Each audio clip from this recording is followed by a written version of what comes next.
Once upon a time, in a land far, far away, it was a real blessing to be able to fly on an airplane. I mean, you could go to the airport, have your ticket in hand, walk right up to the counter. You could take your wife and your children with you. They could see you off. You might even take your children on the plane with you and show them where you'd be seating. It was an awesome privilege and joy to fly. In fact, it was such a joy that back in those days, men would wear coats and ties on an airplane and women would wear dresses. That is a long time ago and far, far away, right? Today, we don't really like flying. We try to avoid it. If I can drive and it's about the same time, I'm in drive because of what's happened. We go to the airport, you stand in line to get your ticket. Then you stand in line to show your photo ID. And then you stand in the TSA line. And then they pat you down. And then it's just line after line after line. And what do we hate to do? We hate to what? We hate to wait. We despise waiting. And so what used to be a joy and a privilege is now turned into an absolute hassle because you wait and you wait and you wait. We don't like waiting. I don't even like waiting through the drive-thru. How about you? If I go through Wendy's or McDonald's and I go drive-thru and it's sort of long, I will literally circle back around so I can look in the window to see if it'd be quicker for me to walk in than to go through the drive-thru. Anybody else that sick? Okay. We do not like waiting. And that's why I'm so excited about the character we're going to look at today. His name is Abraham. And I'm going to change his name today. I'm going to call him the father of waiting. We normally call Abraham the father of faith. But something we're going to find out today as we study this character is a great part of faith is learning to literally wait on the Lord. One of the most difficult positions for any of us to be in is to have heard the promise of God and yet be in between God making the promise and God fulfilling the promise, and you're waiting on the Lord. Abraham was a master at that. It happened all through his life. We're going to look at 3 stories that the writer of Hebrews mentions in this hall of faith. And in each story, it seems to me, the degree of difficulty will increase and Abraham's faith will increase. Let's start with the first story, Hebrews 11, verses 8 and 9. By faith, Abraham, when called to go to a place he would later receive as his inheritance, obeyed and went, even though he did not know where he was going. What an amazing statement there. He didn't even know where he was going. By faith, he made his home in the promised land like a stranger in a foreign country. He lived in tents, as did Isaac and Jacob, who were heirs with him of the same promise. Now, first point I want you to hear this morning is this, especially if you're taking notes. Abraham waited not knowing where God was leading. He didn't know where God was leading. It's a crazy story. God calls him and says, Abraham, I want you to get up and I want you to move. Abraham is a nomad the rest of his life. Abraham never owns a piece of property except the place where he will bury his wife Sarah. And so God says, get up, pack your things, and move. Well, Lord, where are we going? I don't know. I'll let you know when we get there. Can you imagine if you're one of Abraham's neighbors? Hey, Abraham, hey, dude, what are you doing, man? Well, me and Miss Sarah, we're moving. Well, okay, where are you moving? I don't know. Well, how do you know when you get there? Well, I guess God will tell me. I mean, it's such an incredible act of faith. And we're so uncomfortable in that situation, aren't we? I don't know about you, but when I go somewhere, I want to know the details. We love our GPS. John and I were driving back from the beach yesterday, and we just GPS'd, what's the best way to get from Panama City to Montgomery. Took us a route neither one of us had ever gone, but we made it in record time. Maybe that's because of the speed we drove, but we made it in record time. And you love it because if you back off of it, it'll tell you you're going down this highway, then this highway, and this highway, and you'll arrive here. It'll give you the exact moment that you're going to arrive there. How many of you love GPS? How many of you would go back to the old map days? Absolutely. Some of you would. Oh, excuse me. I forget which crowd I'm talking to. Well, I'm saying we love to know where we're going, and we love to know the details. But the problem with God is that God doesn't always tell us the details. God doesn't always say, here's where you're going to live. God doesn't give you in advance, here's the jobs you're going to have, here's your income. God doesn't always tell you exactly if you're going to be ready for retirement and where that's going to happen. But God still calls us to do this today. And our problem with this is that we want to live with the illusion that we have control. The truth is, even when you have a GPS and you know the details, something can interrupt your trip. We have an illusion that we actually know and can plan out our lives. Abraham did not have that illusion. He just flat didn't know. But here's the cool thing. Abraham trusted. He trusted God. If you go back to Genesis chapter 12, where God first introduces this to Abraham and tells him about his life, God gives what I call 5 I wills in the passage. I'm going to make you a great name. I'm going to bring glory to myself through you. I'm going to make you a great nation. If people curse you, I will curse them. I will bless you. I will. How is Abraham able to walk by faith when he doesn't even know where that walk's going to take him? He trusts in the I wills of God. Well, that was the first test. Second test we see in Hebrews 11, verse 11. And this one to me seems a little bit tougher. Here's the summation of the story. And by faith, even Sarah, when she was past childbearing age, was enabled to bear children because she considered him faithful who had made the promise. And so from this one man, that's Abraham, and he as good as dead. Anybody, you get a little tickled by that verse? Abraham goes for his yearly physical. Here's what the doctor writes on the bottom of the card. Good as dead. Would you love to have that physical? Well, that's where Abraham ends up. He as good as dead, came descendants, wow, as numerous as the stars in the sky and as countless as the sands on the seashore. Abraham waited on God, and here's a tough one, not knowing when or how God was going to work. I mean, at first, it's a promise. Abraham, you're going to be the father of great nations. And so the big question is when? When am I going to have this child? Everything seemed pretty cool. I've got this promise of God.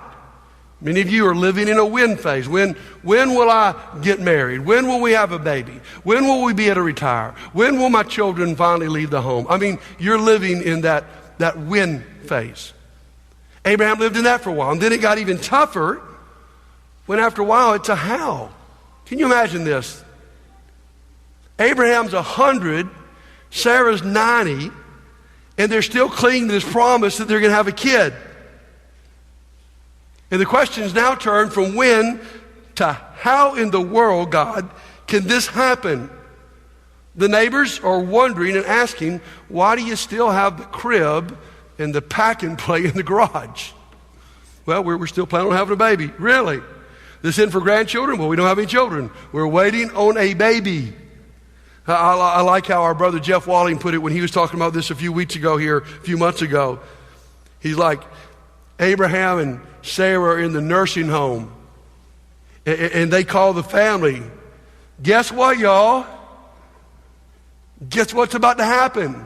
Well, we don't know. Well, would you all come to the nursing home and eat dinner with us tonight? Sure. What time you want us there? 4:00. And they get there, and family sits down, and guess what? We got a surprise for you guys. What's that one? Grandma and Grandpa, we're having a baby.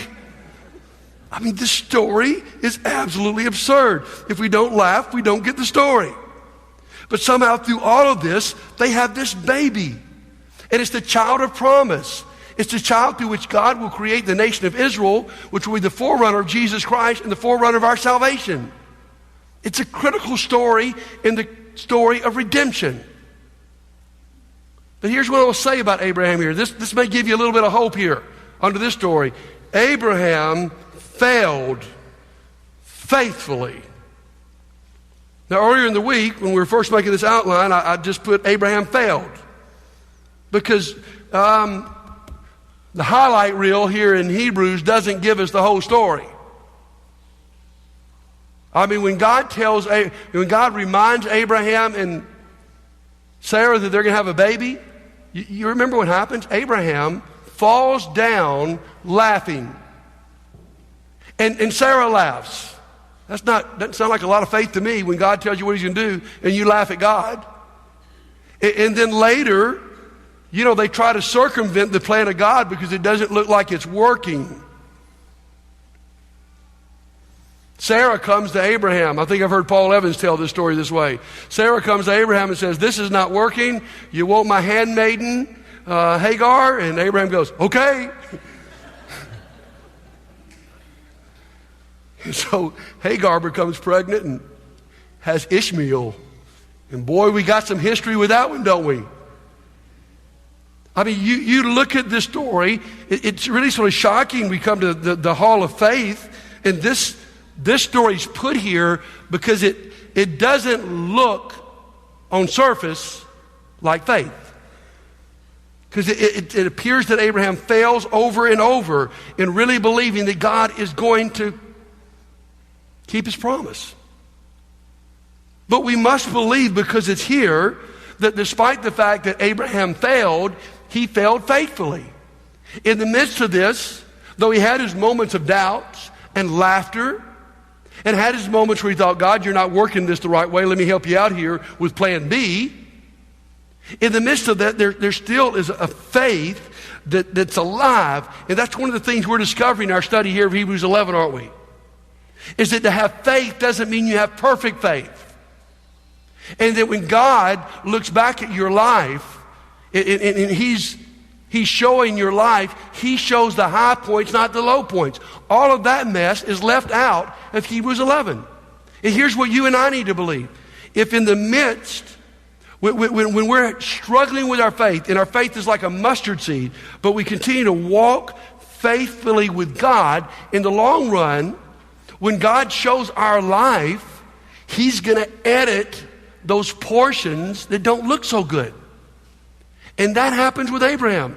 And so this morning, if I'm speaking to someone in this audience and you're wondering, when is God going to fulfill this promise? Or maybe you're even to the point now where you're going, how in the world could this happen? This is crazy. Understand, it's not dependent on you having a perfect faith. Maybe you're waiting on being married, or you're waiting on your finances to come together, or you're waiting on your children to come back to God, or you're waiting on that relationship to be healed, or you're waiting on God to use you the way you believe he's promised he'd use you. Here's what I'll say to you. Just keep walking faith. Are you going to have moments of doubt? Yes. Are you going to have moments where you might even appear to be circumventing the plan of God? Probably. But here's the kind of God we serve. He sees beyond those things, and he sees the faith that you do have just to keep on moving, and he honors that and he recognizes it. And that brings us to the third test, and I think this is absolutely the ultimate test. Test number 3. This one just it always makes me very uncomfortable. Verse 17. By faith, Abraham, when God tested him, offered Isaac as a sacrifice. He who had embraced the promises was about to sacrifice his one and only son. There's the disjoint there. Abraham embraced the promise that Isaac will be the lineage of the Savior, and now he's being asked to kill him, to offer him. Even though God had said to him, it is through Isaac that your offspring will be reckoned. Verse 19 is the key here. Abraham reasoned that God could even raise the dead. And so in a manner of speaking, he did receive Isaac back from the dead. Now, can I ask you, God ever asked you to do something that sounds crazy?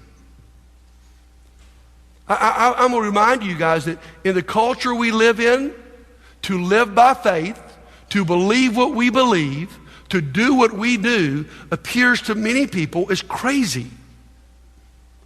And at times, we're going to have to step out on faith when we don't even understand the reason that God is asking us to do something.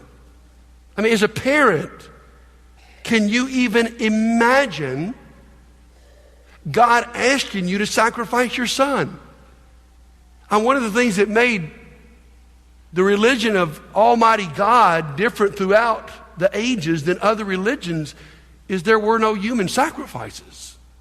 Other religions in this day practice human sacrifice. For Abraham, this has to be absolutely crazy that the God he serves, who's promised him Isaac, who they went through this crazy ordeal to have Isaac, is now saying, kill him, sacrifice him. It makes absolutely no sense at all. And I'm telling you, my friends, that's the thing about faith. It's not by sight. It doesn't always make sense with human eyes. And that's where you have to trust God. And it seems to me, by this point, Abraham has learned to trust God explicitly. The key word was found in verse 19. Abraham reasoned. He considered. The word could be he calculated. What's this? Abraham figures out, okay, God's told me to do something that sounds crazy. He's told me Isaac's the child of promise.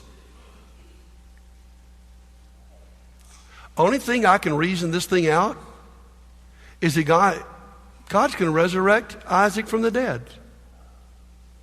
Speaking about crazy, there's never been a resurrection at this point in history. How does Abraham even know of the concept of resurrection? And yet here's what I see here. Abraham was so convinced by this point in his life of the goodness of God and of how faithful God was to keep his promise. His brain had to reason it through to make a way for this to happen and God to still keep his promise. Now, we have a disadvantage in all of these stories.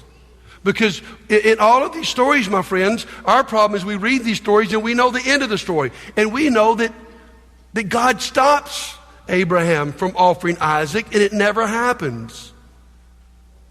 And we know that Isaac was eventually born to Abraham and Sarah. And we know that God did eventually lead Abraham to the promised land. We know all that, so it's an advantage when we read these stories. But here's where you got to put yourself if you want this message to help you, is you got to put yourself in Abraham's place when you don't know the end of the story. And you're waiting on God to move. My friends, that's when we find out what real faith is all about. I love the statement we made in the first message of this series. I think it's present. It's here in Abraham. Faith is the present confidence that God will fulfill his promises in the future because he has proven faithful in the past. And so by the time we get to this point, we go, well, Abraham, your faith blows me away. In this story, Abraham's faith does appear perfect. It's because Abraham has experienced God long enough and deep enough to know that God is faithful. God has been faithful in the past, and Abraham knows he'll be faithful in the future. And so this morning, if you come to this assembly with the why questions all over your life, why am I still single, Lord? Why can't we have children? Why do we keep having these miscarriages? Why did this loved one die way before they should? Why does this injustice continue to happen around me? Why do I have these health issues when nobody my age has these health issues? Why has God called me to do something that appears crazy financially? The reason you can be faithful through that is because you have seen God's faithfulness in the past, in your life and in the Word of God. That's why these stories are here. These stories are not sweet Bible stories to tell Bible stories about how God used to be. These stories are Bible stories to tell you how God is. So put yourself in that in-between place and learn to trust God. Now, two quick things before we close out here. There's a key in this passage, and I've skipped a few verses while we read through here. There's a key of why these people are able to be faithful. Go back to verse 10 with me just for a moment. Verse 10. How about Abraham when he's wondering? For he was looking forward to the city with foundations whose architect and builder is God. Right in the middle of the story, some verses we skipped, verses 13 through 16. All these people were still living by faith when they died. Now listen, and you may be in this position, I may be in this position. They did not receive the things promised. They only saw them and welcomed them from a distance, admitting that they were foreigners and strangers on this earth. People who say such things show they're looking for a country of their own. If they had been thinking of the country they had left, they would have had opportunity to return. Instead, they were longing for a better country, a heavenly one. Therefore, God is not ashamed to be called their God, for he has prepared a city for them. Why are people of faith able to endure such excruciating times of waiting? Catch it with me. Because they do know the end of the story. They do know the end of the story is that they will be forever with God in heaven. And if you understand that, you can endure anything this life throws at you. You know, people who've been studied, who've been through awful things like concentration camps and death marches and all those kind of things in history, who've been under torture maybe in the military, people who studied those people have found this out, is that a human being can endure almost anything if they have hope. And the reason these people of faith are able to make it through torturous times is because they have hope. And so listen to me. Worst case scenario, I don't experience the fulfillment of the promise on this earth. I'm okay with that, Abraham says. I'm okay with that. Why? Because this is like this. We're here about this long. I'm going to experience every promise of God to the fullest forever and ever and ever in heaven. One of the reasons, my friends, that we are in such need of immediate gratification and we bail out on God when it doesn't happen quickly is because we have lost an appreciation of heaven. Christians through the ages have never felt like this earth was heaven. We're trying to establish heaven on earth. We think I'm going to be happy because I'm going to come to a point in my life when everything's going to line up right and then I can be joyful. My friends, the truth is probably there will never be a point on this earth where everything in your life lines up right. Well, how do you make it? Because just like we can read these stories without trepidation because we know the end of the stories. How do we make it? Because we know the end of the story. Every injustice will one day be undone. Everything that's happened in your life, bad, will one day be reversed. And so you can make it. So what do you do? What do you do while you're waiting? Because many of us find ourselves in that position today. We are waiting on God to act. Now, understand this. While Abraham's waiting, these three stories, waiting biblically is not passive. It's not, okay, well, I'm going to sit back, I'm a lazy boy, and I'm going to watch sports the rest of my life, and I'm going to wait on God to act. Because God says he's an act. No. Waiting in the Bible is very active.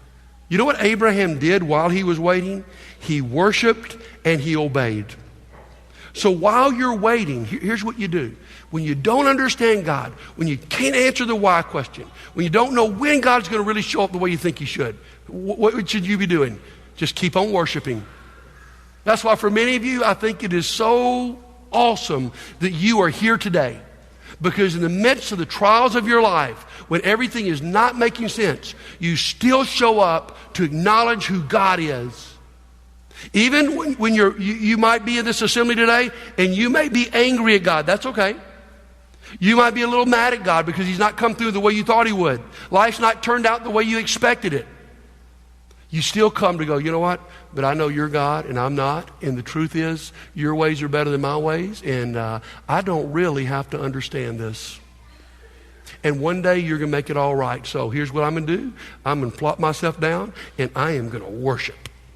And in between now and when you fulfill it, I'm just going to keep on obeying. That's the thing about Abraham. Even when he didn't know where he was going, he kept on moving. He kept on putting one foot in front of the other.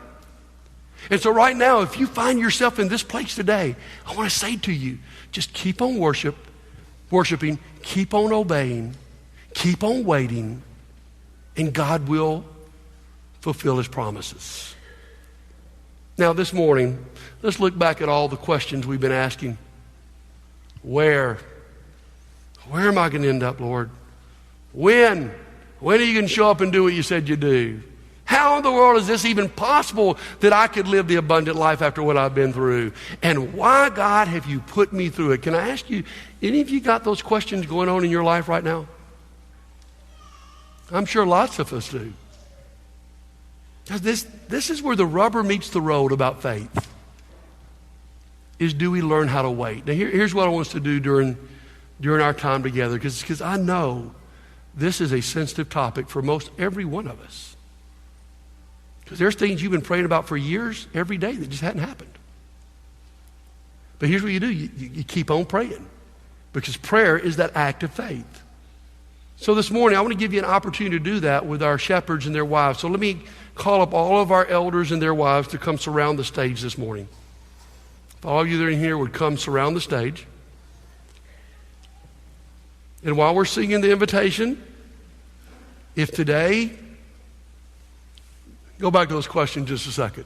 If those questions are what's going on in your life, if today you find yourself in that waiting place, then I'm not going to ask you to come down here and write on a card. I'm just going to ask you to come down here and come to one of our shepherds, their wives, and please give them your name because they're on the spot. And sometimes it's hard to remember who is who. They'll be mad at me if you don't give the name, okay? Give them your name and tell them what you're waiting on. And just right here on the spot before you walk out of here in just a few minutes, would you allow them to pray for you? That God would give you the faith to wait. Because you know the promise of God and you know where you are and you're waiting. And today, here's what you do. Put one foot in front of the other, be obedient, come down to your shepherds and their wives and just let them pray for you. Easy thing. If there's someone here today and what you need to do is you need to repent of your lack of obedience because of something that's happened in your life, you've just begun to disobey God. You've been involved in sin that you need to confess this morning before the church. I mean, you got frustrated and mad at God because he didn't come through and you rebelled against God. Here's your opportunity to come before the church. You sit in this front row. I'll give you a card and you can fill it out. And before you leave this place, we will pray for you that God will restore you and that you'll be faithful to a God who is absolutely faithful to you. That's why we have these stories. So let's stand together and sing. If you need prayers, why don't you come right now?